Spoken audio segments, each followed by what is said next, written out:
সংশোধিত ওয়াকফ আইন ইস্যুতে বাংলাদেশের উদাহরণ টেনে ভারতের প্রধানমন্ত্রী নরেন্দ্র মোদীর তীব্র সমালোচনা করেছেন পশ্চিমবঙ্গ রাজ্যের মুখ্যমন্ত্রী মমতা বন্দ্যোপাধ্যায়।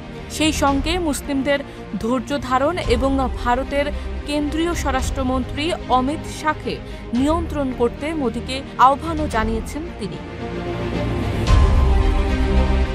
সম্প্রতি কলকাতায় নেতাজি ইনডোর স্টেডিয়ামে পশ্চিমবঙ্গের ইমাম মুয়াজ্জিনদের সম্মেলনে বক্তব্য দেন মমতা বন্দ্যোপাধ্যায়।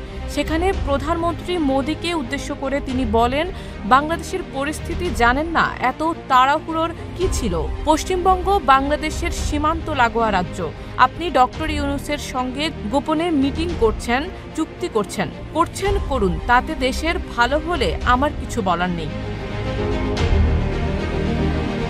ওয়াকফ আইন নিয়ে যে সহিংসতা ছড়িয়েছে রাজ্যে, তাতে ভুয়া খবরের ভূমিকা রয়েছে বলে মনে করেন মমতা। এর আগে রাজ্য পুলিশের পক্ষ থেকেও বারবার এই অভিযোগ তোলা হয়েছে। মমতা বলেন, আমি নাম বলি না, কিন্তু আজকে বলছি। দেশ জুড়ে তোলপাড় ওয়ালটন ফ্রিজ কিনে আপনিও হয়ে যেতে পারেন মিলেনিয়ার। এখানে অমিত শাহের কোম্পানি যুক্ত রয়েছে। এরপরেই শাহের উদ্দেশ্যে মমতা বলেন, আপনি কোনোদিনও প্রধানমন্ত্রী হবেন না। মোদিজির প্রধানমন্ত্রিত্ব গেলে আপনার কি হবে? আপনাকে তো হামাগুড়ি দিতে হবে। এ সময় সরাসরি প্রধানমন্ত্রীর উদ্দেশ্যে মমতা বলেন, আমি মোদিজিকে অনুরোধ করছি, এই লোকটাকে নিয়ন্ত্রণ করুন।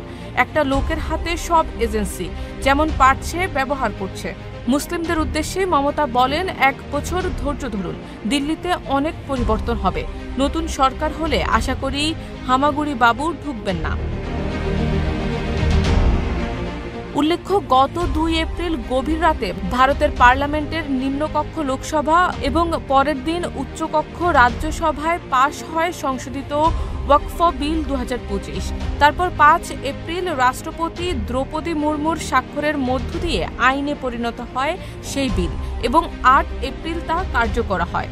এদিকে আইন কার্যকর হওয়ার পরপরই ভারতের বিভিন্ন রাজ্যে বিক্ষোভ শুরু করেন মুসলিমরা ও বিজেপি বিরোধী বিভিন্ন দলের নেতৃবৃন্দ।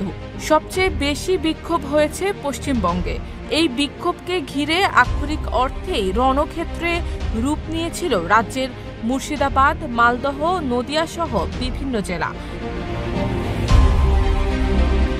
শারমিন নিশু, ঢাকা পোস্ট।